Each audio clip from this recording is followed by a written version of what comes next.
오늘날의 이 사태, 정치의 문제입니다. 경제의 문제도 아니고 또 문화의 문제도 아니고 과학의 문제도 아니고 정치의 문제입니다. 그래서 정치는 정당이 하잖아요. 또 정치인과 정당이 합니다. 그러니까 제대로 여당 역할을 못하고 야당 역할을 못하고 제대로 정치인들이 정치를 못하니까 이런 혼란 상태가 온 것입니다. 그래서 우리는 이미 10년 전에 이러한 그 사태를 예견하고 정말 아, 이승만 박사 박정희 각하를 계승해서 자유통일까지 갈 수 있는 그러한 정치 세력과 정당과 정치 지도자를 어, 세워서 나가자는 그런 모토로 10년까지 왔기 때문에 적어도 우리 공화당에 지금까지 함께하는 당원 동지라면은 그런 확고한 가치와 또 믿음과 신념을 가지고 나가야 되리라고 봅니다. 아, 정주영 회장이 정치할 때 이명박 사장이 말렸죠. 그래서 실패했습니다.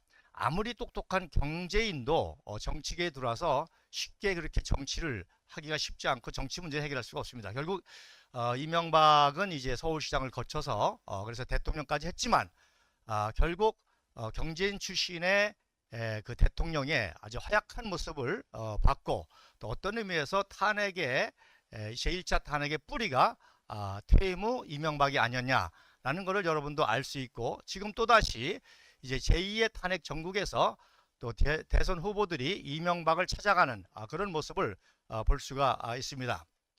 그래서 정말 우리 공화당 당원 동지들이 정말 확고한 신념을 가져야 될 것은 어떤 의미에서 마지막 전쟁입니다. 반공과 승공을 거쳐서 멸공까지 가야 되는 마지막 전쟁에 정당으로서 정치 세력으로서 지도자로서 우리가 굳건히 뭉쳐서 나가야 되고 결국 우리 공화당의 활동과 이념과 가치와 또 우리 공화당의 당대표로서 10년 동안의 투쟁을 이끌어 오신 조원진 당대표를 또 우리 국민들과 청년들이 얼마나 알아가느냐 그 과정이 중요하다고 생각을 합니다. 이번 2차 대선 과정에서도 저는 이미 조원진 대표님께서 보수 대통합 말씀을 하셨습니다. 이게 굉장히 중요한 정치적인 워딩입니다. 만약에 탄핵이 기각이 된다 하더라도 윤석열 대통령은 남은 임기 2년을 보수 대통합 세력하고 합쳐야만 야당의 건세를 극복하고 그 다음 차기 보수 정권을 세울 수가 있습니다.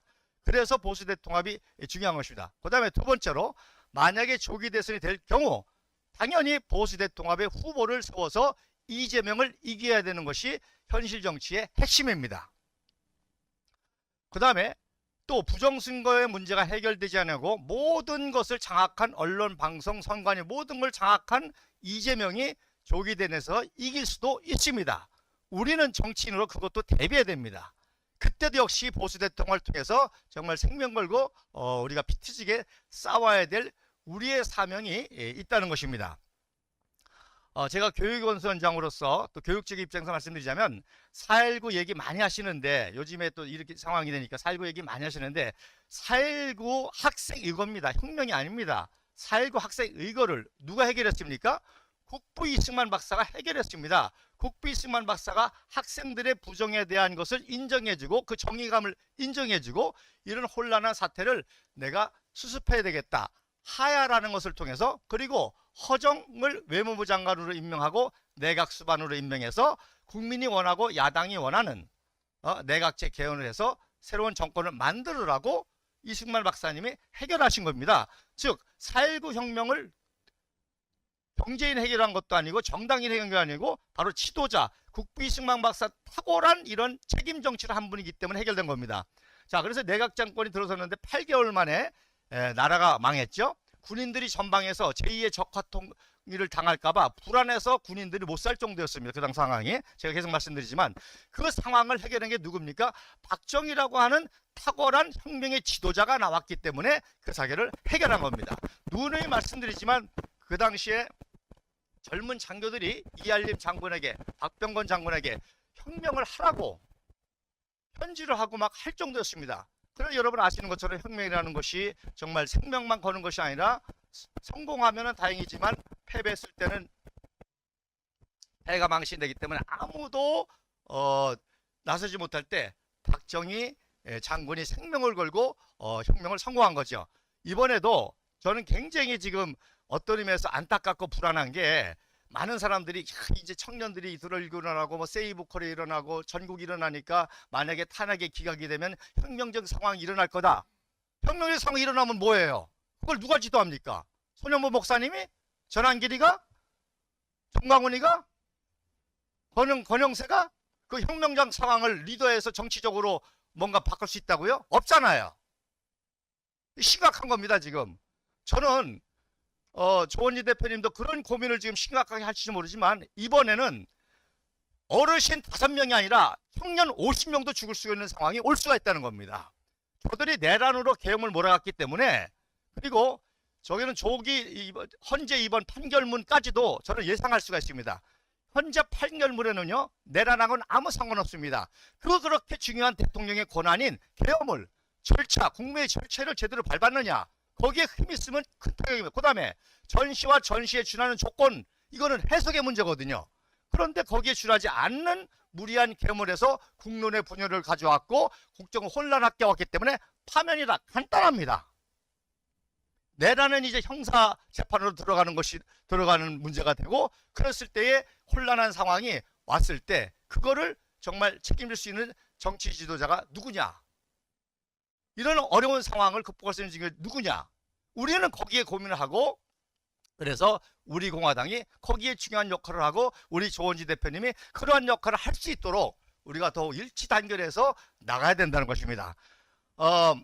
많은 분들이 전한길 얘기를 많이 하는데 저는 그걸 들을 새가 없습니다. 우리 공화당 홍보하느라고. 그래도 제가 지난번 말씀드린 것처럼 91세 된 안병찬이라는 어르신을 또 만났는데, 그분이 일평생 동안 신문하고 방송을 5개, 6개를 모니터링한 분이기 때문에 정말 웬만한 정치 역사사 이상으로 탁월하더라고요. 그래서 이번에 제가 2번째 만나가지고 혹시 물어봤습니다. 혹시 전한길이 아세요? 그랬더니 하는 말이 전한길이 아는 건 많어 그러더라고요. 아는 건 많어. 그래서 놀랐습니다. 91세의 할아버지가 대구 집회를 봤다는 거거든요. 그러면서 또 하는 얘기가 대한민국에는 조원진밖에 없어 그러더라고. 조원진 큰 일을 할 사람이야. 큰 사람 할 사람이야.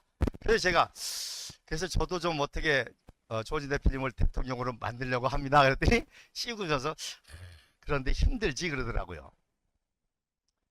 여러분, 우리가 할 일은 다른 거 아닙니다. 우리 공화당이 10년 동안의 이 애국의 투쟁, 정의와 진실의 투쟁, 자유대한민국의 투쟁, 궁극적으로 종북좌파를 완전히 척결하고 자유통일까지 갈 수 있는 그 멀고 힘든 길, 그 길을 우리가 가고 있고, 거기에 이 정치 세력이 있고 정당이 있고 지도자가 있다는 걸 우리 국민들에게 얼마나 알리느냐에 최대한 포커스를 맞춰야 되는 것입니다.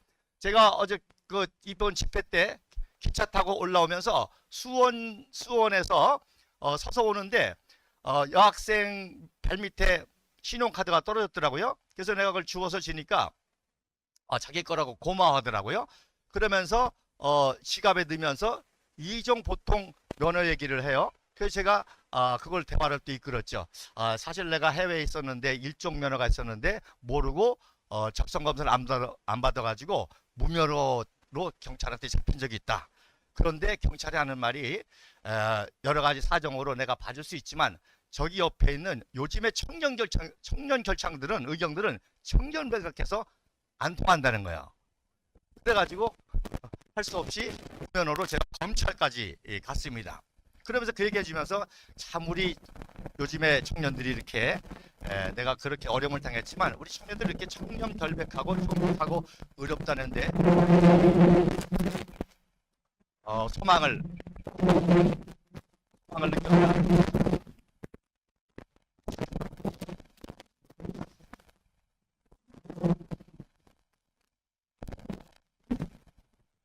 굉장히 우리 청년들에게 소망을 느꼈다. 우리 청년들이 정말 실력도 있고 정직하고 하기 때문에 이제 국제 무대에서 당당하게 나가서 축구도 그렇고 모든 면에서 그렇게 해야 되는데 지금 이 사회가 공정이 무너졌지 않느냐, 법치가 무너졌지 않느냐.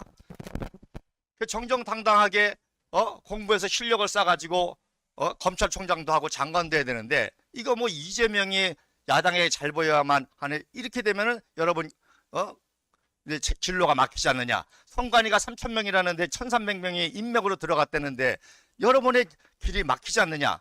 그래서 그러면서 영등포역까지요, 제가 국부이승만 박사, 박정희 대통령 아까 내가 정치하게 하게 된 거, 우리 공화당 1차 탄핵 이때 30분 동안 쉬지 않고 얘기했는데, 감사한 거는 이 두 여자 청년이 마지막에 유익한 시간이었습니다. 그리고 정중하게 인사를 하더라고요.